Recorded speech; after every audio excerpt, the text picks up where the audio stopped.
Started on our work session.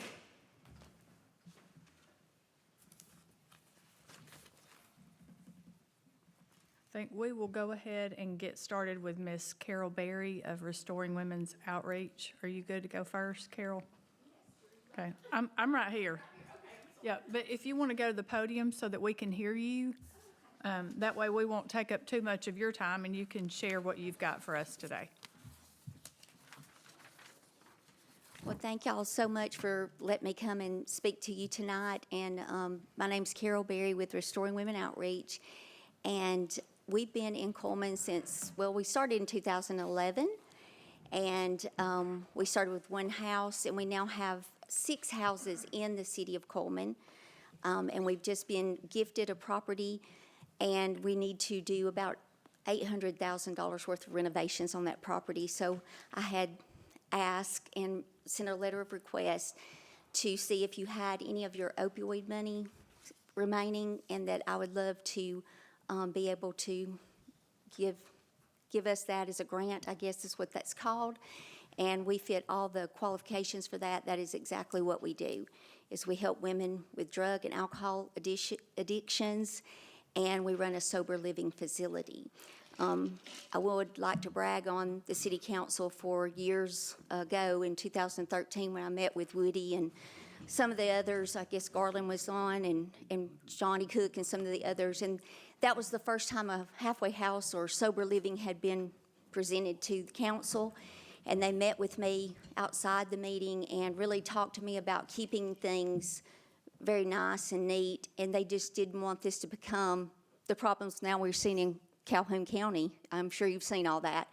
And so I thank the council and the mayor for their vision of keeping Cullman special, even though we need this in our town.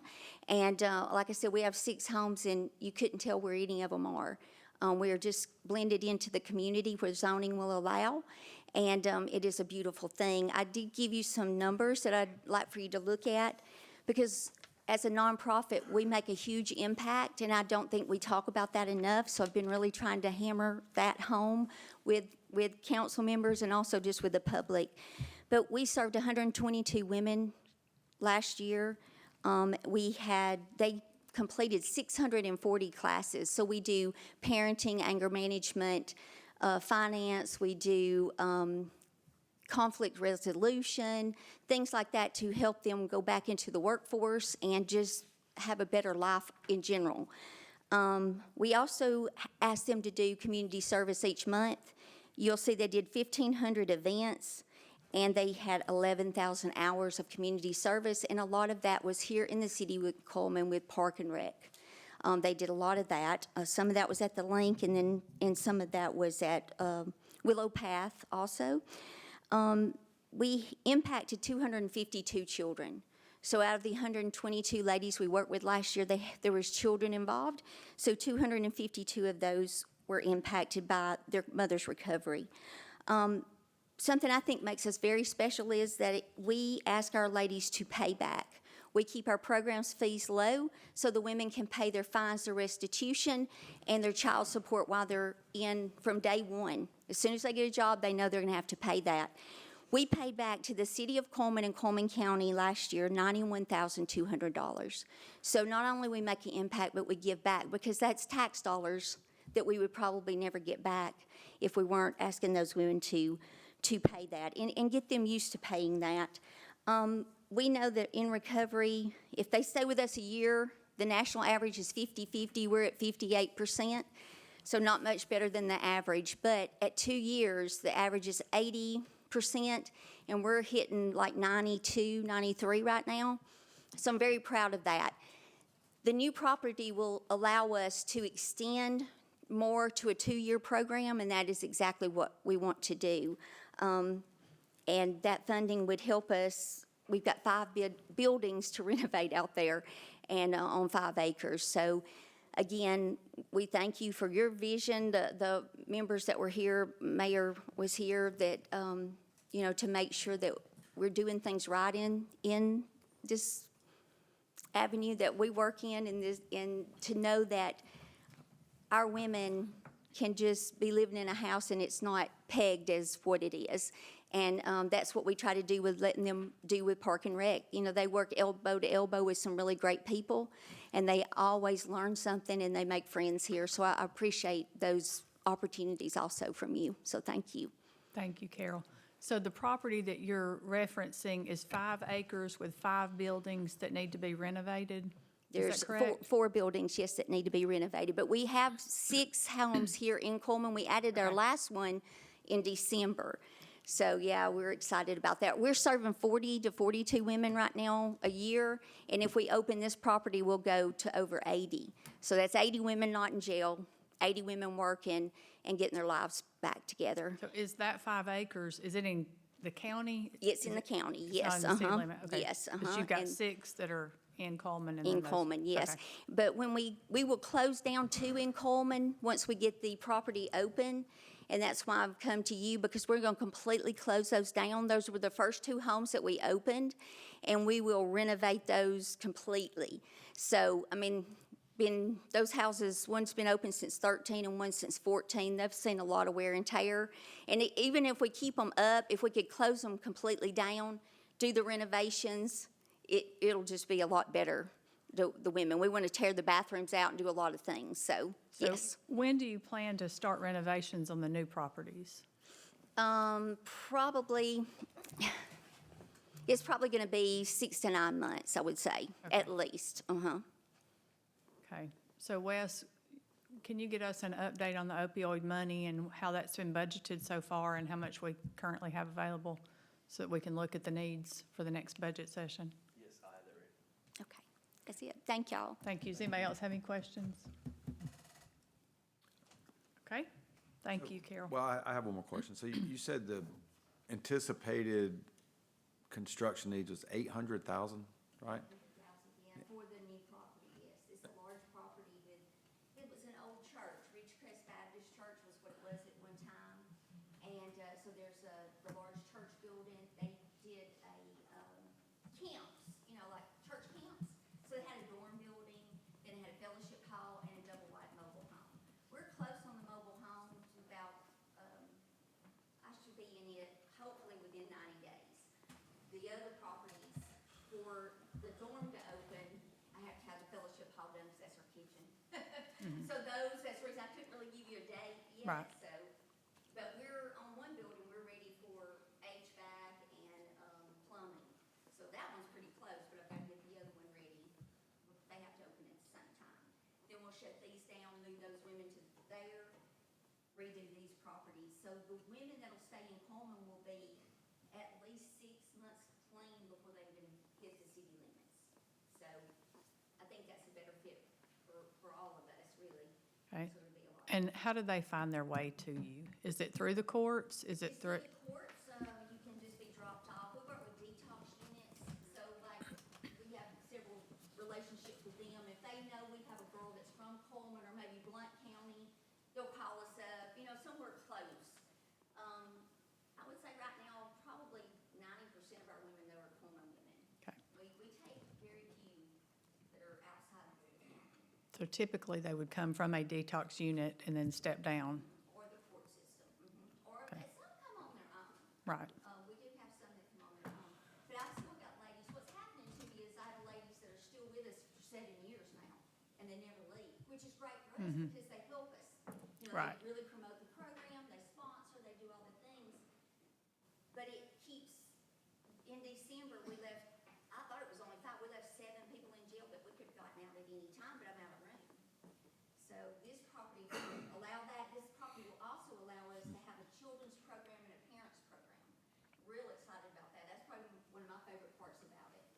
Because addiction is a family disease and we all have to learn what our part is and what our part is to kind of help fix it. So to me, that's a big thing to have that out there. And there's no meetings in the county. So if you have a DUI and you live at Dodge City, you're gonna have somebody bring you to meetings in Cullman, you know, to do that. But we'll be able to open and have there also. So it's gonna be a lot of positive things for that property. But for, as far as the city, it's gonna allow us to really renovate some of our older properties and make them look a little bit better, so, yeah. Thank you.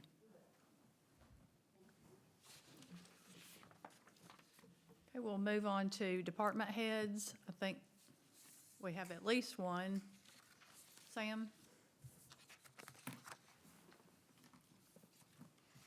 Good evening, Mayor, Council. I'll move as expeditiously as I can. I do have three topics. A couple of them are pretty simple, pretty easy. The first one, we need to go through the codification sheet for pricing. It hasn't been voted on since 2021, and what we're proposing is some changes there. Don't need to vote tonight, but the reason I brought it in front of you is because we're obviously building budgets right now, and this is key and central to the revenue portion of the budget. And so what we're looking to do is take the residential from $17.42 to $18, and that's for the residential trash service. And then we're also looking to take recycling from being a free service and pick up at the curb manually and turn that into a $10 charge with cart contents only, so it would mirror our trash service, which for us, that's going to mean improved safety. It takes a person off of the ground, exposed to the traffic, potentially hurting backs, hurting shoulders, hurting ankles, knees, right on through the line. And that would obviously be a new revenue stream for the department, which would help reduce some of the burden on all the other systems. And lastly, on the commercial side, and working with Councilman Willoughby and looking at the commercial pricing, what we're proposing here is actually to take the price from $72 a month, $72.44, for 2 carts down to $60. So that's a $12.44 per month change, which equates to $7,200 a month, about $88,000 a year in backup and revenue. That revenue has currently been used to help buoy, obviously, the recycling and other facets. So not looking for your approval per se, but just looking for you guys to be on board with that so that we can finish building the revenue portion of our budget in sanitation. Sam, do you Yes, sir. have anything about like some of these commercial businesses that may not need 2 cans? You looking at anything about that? You know, I mean, I know you don't want people to ask for one when they need to, but I don't know how you could police that. But we talked about the barbershop once before and some smaller businesses that may not need 2 cans. We do have the availability one of the things we looked at was making that charge $30. $30 for 1 cart, $60 for 2. Obviously, I'm just going to be honest, it's going to create some headache both ways. Because what's going to happen is we're going to have many folks who'll say, well, I want to save $30, and they're going to go to 1 cart, and we're not going to pick up the extra. We don't want to wind up taking a system from as much automation as possible and making it into a manual system like it was prior to 2020.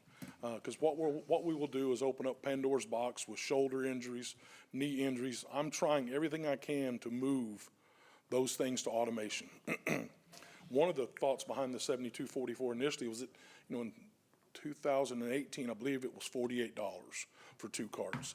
And the reason it transitioned up is as the cost increased on everything else, that was a commercial function, so it was used to help buoy, again, some of the other stuff that we don't charge for. Street sweeping, mosquito spraying, the annual cleanup, the household hazardous waste day. So there is a potential to do that, and if that's what the council would like to look at, we definitely can put that together. It's a very simple proposal, and we just make it available for those that call. And we do $30 for a single cart. It's still substantially higher than, obviously, the trash service because it's paying for other things. Street sweepers go through the business district 2 to 3 times a week. There's no charge for that. When you look at the overall scheme of things, if you think of the sanitation department, it is built around its fees. It doesn't pull money from the general fund. Typically, we try to put a little bit into the general fund, but we don't pull money from there. So if that's what you'd like. I worry, like you say, I worry about the persons Sure. that, so I don't have the answer. I just know that we had discussed it. And Yes, sir. I wondered if you had gotten anywhere. I've had a with couple it. discussions, and people would love that. I think it would be a boon. Overall, there's 647 commercial customers that are affected by the 7244. Mostly small customers, they're mostly little barber shop, like you mentioned. There's also a couple hair places, other, salons that are impacted by the same thing. So we do have some that no matter what, they're gonna have 3 to 4 carts. I can think of one right over on, close to Downtown Grill, there's 4 carts out there. If I had an alleyway, I'd tell them I need to put a dumpster, because as good as those carts look, they don't look good on the sidewalk. Last thing you want is a cart in front of a business. So more than willing to put that number in there, and I guess it would offset. If you look at the increase in revenue for residential, you're talking, right now, there's 2,742 customers in residential recycling.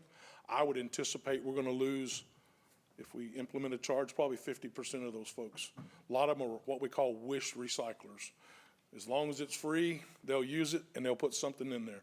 Once you go to charging and holding them accountable, they just bail. And, frankly, cost-wise, it wouldn't hurt us. Actually, it would help us, because we pay $26 a ton for that recycling to be deposited at a recycler. Thank goodness it's back open. As you guys know, it's been closed several times in 6 years. So if that, if you want to get to 30, we can do that with some customers. That's not gonna break us. Yeah, and the drop-offs would still be free, though, when it comes to recycling. I was gonna ask, are we still gonna offer The recycling free center drop-offs? is wide open, So if someone doesn't want to participate in loaded in vehicle. residential recycling, they could take it themselves for Exactly. free. Yep, and we will take, right now, we will take cardboard from anyone.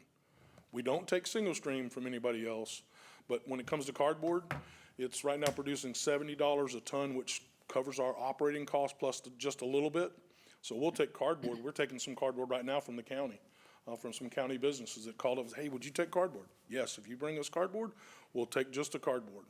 We will not take the single stream, because there's a cost associated with that, and it's not, I don't believe that's correct to make the ratepayers in the city pay for other folks to recycle single stream.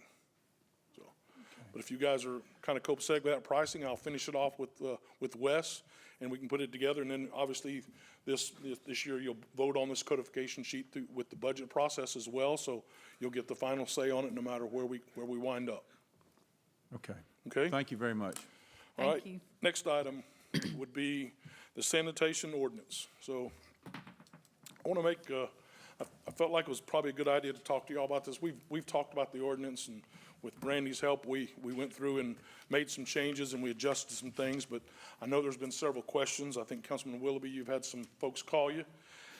So I want to make sure, as you're aware, that, the city has a solid waste ordinance. And that sounds like it just covers everything. Well, it does in many ways. And part of what's in this is the reason this ordinance is partly here is because of what those two systems predominantly roll off and front load, buoy and pay for. And so the sanitation department doesn't just pick up trash. The sanitation department has sweepers. We have mosquito spraying. We offer household hazardous waste events. We have an annual cleanup. We pick up trees and limbs and brush at no charge. So many of those services in many ways are truly at no charge. That $1,742 we're currently charging residential equates to about a $650,000 shortfall without front load and roll off. That $650,000, if you figure we have 6,500 customers, you guys can do the math. I'm not a particular math whiz. I'm pretty good at numbers, but that's a sizable increase for our residential services. I do not believe that that's the way we should head. I believe that the front load and roll off should stay just the way it is, franchised as part of this city, so that we can take care of the residents and the ratepayers of this community. I've also heard how we won't deliver cans to some particular spots. I'll be honest with you, that's exactly true. We will not. Why? Because the safety of the citizens is worth more than the placement of a container. And I went through it, Councilman Scheichel. We had one particular sitting right over there. I believe it's the Asian person that you were told about, Councilman Willoughby. I wouldn't leave it in front of this business. Why? Because it affected 6 other businesses. We moved it into a parking lot. They wanted it on 278. I'm not putting a container on 278. I think that is the craziest, silliest idea in the world. Just down the street, I think Councilman Willoughby talked about another one that was behind a business. I've been over there, I've looked at it twice. I looked at it and I spoke to the mayor about it. That driveway is at a 2.5 to 1 ramp facing the opposite direction on 278. Again, as the superintendent, I made the decision, I'm not placing a container there. Why? because I'm not going to have a truck going head-on against oncoming traffic. Yes, I could go out there at 3 o'clock in the morning. I'd also need to adjust the price then, because now we're talking about overtime, now we're talking about 2 or 3 people. Offered to put it in a different spot. They didn't like it, so they called an outside service and they snuck one in under me. Okay, it happens. Not much I can do about that, right? So I ask that you please think about that. At the end result, this roll-off and front load also goes to the landfill. That landfill it's a partnership, right? We're partners with the county. So if we lose that volume, where's that volume gonna go? It's gonna find the cheapest, lowest priced disposal site there is, which is typically a county or 2 over from us. Why? Because it's cheaper. They don't have liners in place. They don't spend $475,000 an acre to line a facility. They don't answer to the same environmental rules that we do. So that roll-off is vital to that landfill. It's also vital to that bond payment. Every year we make a bond payment. It's roughly $837,000. When you look at the cost of our disposal versus what it would be, that offset helps fund, most of the time it funds it entirely at that bond payment. So when you look at the revenue versus our cost in the sanitation department, I very much want you to keep those things in mind, because I do believe that ultimately what I should do is what's best for the citizens. And I believe I'm doing what's best for the citizens and encouraging you to continue to support and pull that volume with our trucks without allowing other folks inside to degrade that revenue. And as a point of reference, a couple things I'd like to mention to y'all. When you look at the residential services and you compare similar services that we offer, we are currently at 1742. As you heard, I'm asking to go to 18 long-term. Corresponding city that is similar would be Trussville, Alabama. Its current rate is $29.77 a month. I don't think that that's where we need to be, but that's what will happen. I'll have to drive it to those numbers in order to pay for the same service. Now, we can make other changes, don't get me wrong. I'm gonna get the questions, well, Sam, couldn't we change the services? We can. I can cut some services. I don't think that's where we wanna be either. We can go back to 6 weeks. When I first got here, and Wes will tell you, we had two boom trucks that traveled the city, one on the east side, one on the west side. It took anywhere from 6 to 8 weeks to get that brush picked up. Right now, we have 4 trucks, and we're doing it in 7 days. There's a price to pay for that. I'd rather pay for it in roll-off and front load than on the residential customers. Ultimately, it's up to you guys, okay? So, any questions on the ordinance? And I have verified, Brandy was kind enough to answer some questions for me. Specifically, I shared copies of a letter with Councilman Willoughby that we use when we find containers. And basically what it says is there is no other service provider allowed in the city. No persons or businesses may provide any solid waste services inside the city. That means trailers, that means little dumpsters, all that. One of the comments I know I've heard is, well, we're so high. Well, as I mentioned to Councilman Willoughby the other day, if you go to look at their advertising, they're saying it's $275 for a trailer. It's $275, 3 days and 1 ton. We are $300, 3 days and 3 tons. We are $350, 3 days and 3 tons. I don't know where their math comes from. On my math, I'll take the 303 tons, because if you go pay for a ton of trash and you take it to the landfill, it's $43.25 a ton. Once you add the other 2 tons on it, we're cheaper. And traditionally, the average weight of small vehicles going to the landfill is 2.7 tons. So right away, you are upside down in the math. So talk about price equalness here. I believe we are very well priced in roll-off. Hence why in this proposal for this year's budget from me, there's no increase for front load. There's no increase for roll-off. Why? Because we're kind of in the middle ground, just a hair higher than middle. And that's where I think the sweet spot is. It keeps us affordable while paying our bills. Any questions? You guys are awful quiet on me tonight. Well, basically, the ordinance is in place. Sam just wanted to come, bring everybody up to speed, remind everybody, that the ordinances are in place. We're just getting a lot of calls about it. And he thought it would be great to come and me too, to come and, because you guys may hear it also, it seems like, so. And then, Sam, could you work on those numbers and get those to Wes so that we could have it, to see it in black and white? Oh, yeah, that ain't no problem at all. I've got them all numbered, so I can send them right to them tomorrow. Perfect, thank you. Lastly would be the Welty. At Welty, which is, as you know, or hopefully everybody knows, that is the facility that used to be used by the city to dump MSW. It closed in 1992. Closure fund was established, and that post-closure fund was put in place so that as maintenance issues come up, as things need to be repaired, as things need to be cleaned up or redone, there would be money available. Currently, last year, right before the budget, I was going through a process with a contractor trying to see why we had some areas that didn't look like they were properly addressed and were ponding water.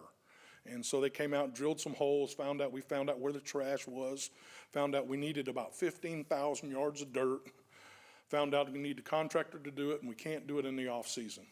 And so what I'd like for you guys to be aware of is we're gonna have a project coming up real quick. It's unbudgeted, but it's gonna use money from the post-closure fund, so it's not gonna affect the general fund. We're not gonna, have to do something special. It will require your approval to do, because obviously it's money coming from a different account. I've confirmed with Wes that money is there, is available. And so currently the work is like I says, about $150,000 in machinery cost and their labor. If we could do it off-season, I'm sure we've got plenty of pieces of equipment that the mayor could direct over there and make it happen, but it needs to be done in the dry season, even though it's really not dry outside. It needs to be done this year during the dry season, because we'll never get it done in the middle of winter, and it'll cost us even more. So I want to make you aware of that so that you don't get blindsided in the near future knowing that it's coming. So, and it's a regrading of the whole site. I'm guessing it's about 29 acres of the previous fill.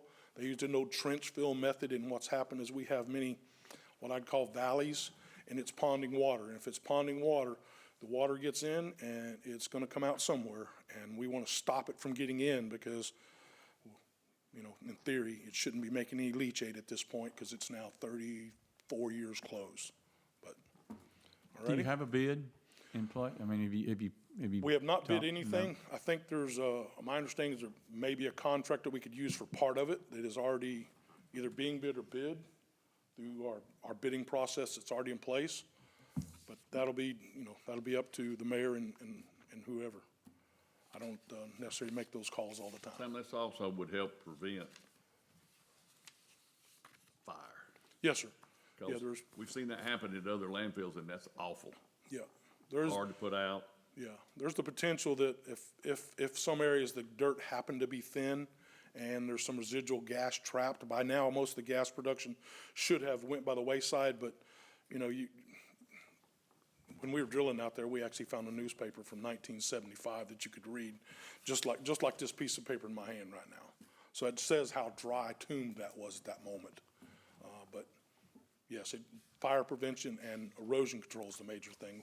We've got to control that water. We're right next to, I believe it's called the Brogden River right there. It feeds from across the Welty Falls, comes over towards us right there. And the last thing we want to do is get any potential of anything getting in that waterway. That would open a can of worms that I can't control. Ready? Any questions? Everybody good? I know it's a lot. Thank you very much for your time, and I'll speak later on, I believe, the financial assurance package. Thank you. Thank you. Thank you.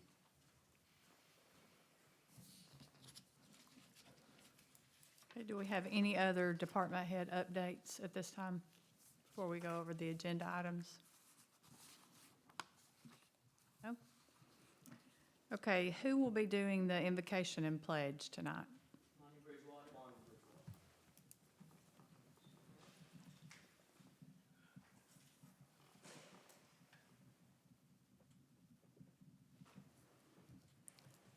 Okay, we'll review the agenda. We will have approval of two meetings, the May 11th and the May 18th, because we did have the special call meeting, so we'll need to approve those at the same time. Pam, do we have anyone who signed up for public comment tonight for the meeting? No, not so far. Okay. You did online? Did you? Okay. Okay. Will you get with Miss Leslie and she'll make sure she's got your information? She'll get it to me before the meeting. Thank you. Okay, we have 4 special events to consider. Does anyone have any special information about those events that you're aware of? Okay. Then we'll have our standing committee reports. I believe we've got 1 retirement and then a few announcements there from public safety, and then we'll have each of our committee reports. During mine, we'll have a couple of recognitions. Will Drake was named AHSAA 6A Soccer Coach of the Year, so he'll be here.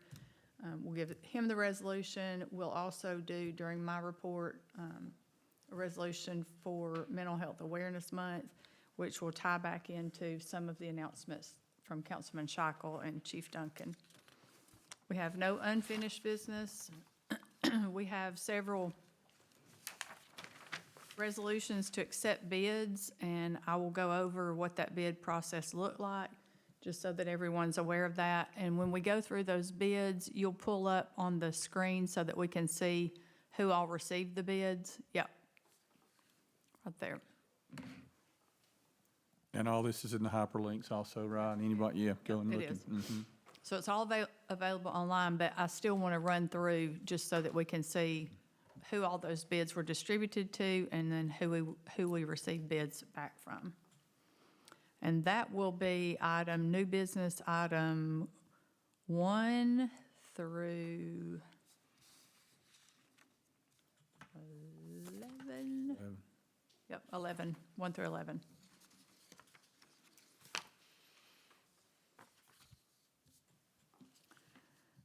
Then we've got item 12, which will be the resolution to apply for the 2027 TAP grant for ADA accessible sidewalks, and that's over where we went to look last week around the Community Fine Arts Building, which will be under renovation. So that's the resolution to apply for that next grant. Then we've got resolution to enter into a contract with Goodwin Mills and Kaywood for the airport taxiway. Do you have any additional information on that, or is Ben going to be here? It's gonna be here. Okay. Then item 14, I will describe that is code name project panel, and then before we vote on that, I will call Jamie Troutman, Director of Economic Development, to describe that to the general public so that everyone is aware of what that looks like. Then we have job descriptions from the court, garage, sanitation, street, and right-of-way.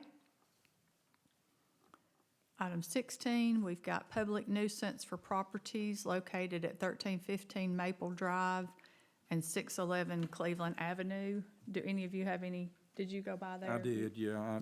Blake directed me the properties that, the first couple on his list that are I guess, a nuisance. He's getting tons of calls about them. He's got it documented, and so that's his first, some pictures there.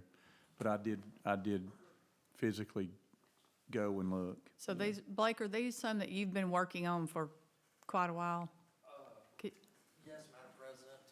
We've gotten several complaints about these properties, and we have tried to reach out and have reached out to both of the property owners. One of them is located outside of Cullman County, and the other property owner is located outside of the state, and we simply have not received any response. Okay. They have not came to the property to correct or abate the issue, so tonight, that's why it's on the agenda, is to ask for your help to abate these property conditions. Okay, so once we consider this, if it is passed, what are the next steps? Are you going to be at the meeting?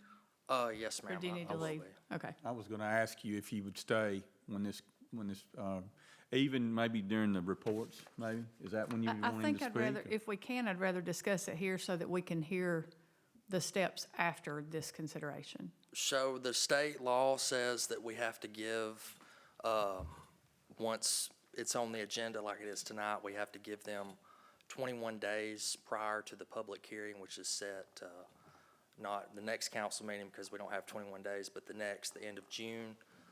So that will probably go in the mail after tonight, sometime this week. And then prior to 7 days before the public hearing, we're required to put up signage on the properties, and we've already got some quotes for those. There'll be two big banners that are 4 by 8 in size. And the reason why they're so large is because it turns out it was about the length of, or about as much as 12 font of writing on one piece of paper, and it barely fit on that 4 by 8 banner, and we'll have to put those up. We'll probably coordinate with our right-of-way department and get those put up probably the Thursday or Friday, around 10 days or so before the meeting. That way, there's plenty of time there for those to be put up. Okay, and then after the public hearing, then what happens? Well, there's probably some options there. So you can, we've talked about this, so either you can have the city go onto the property, enter the property, and abate the property conditions, or you can do it with a private contractor. That, I guess, is left up to you how you want to proceed with that. Okay. Okay, yeah, if you can stay for the meeting to describe that process, and also if you all could get us a copy of that law so that we can read it before the public hearing, just so that we won't be asking all the questions the whole time. We Yes, can read it ma'am, for I can do ourselves. that. Thank you.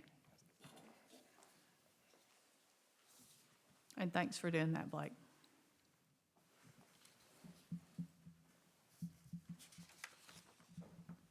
Then we've got resolution to assure the financial obligations of the sanitary landfill. And there is also the resolution 26-111 to authorize a one-time bonus for Cullman City retirees. Wes, do you have that information? Do you want to share with everyone in case they weren't familiar with the legislation?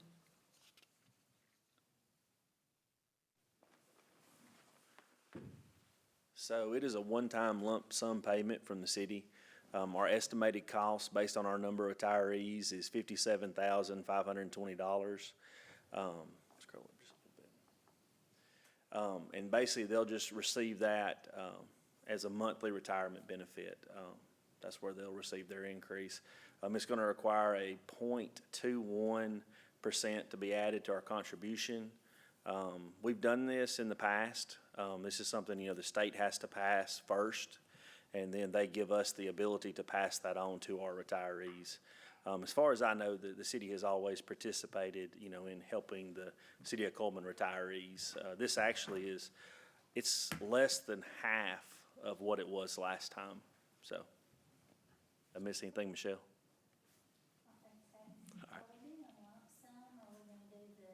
It's just like it states.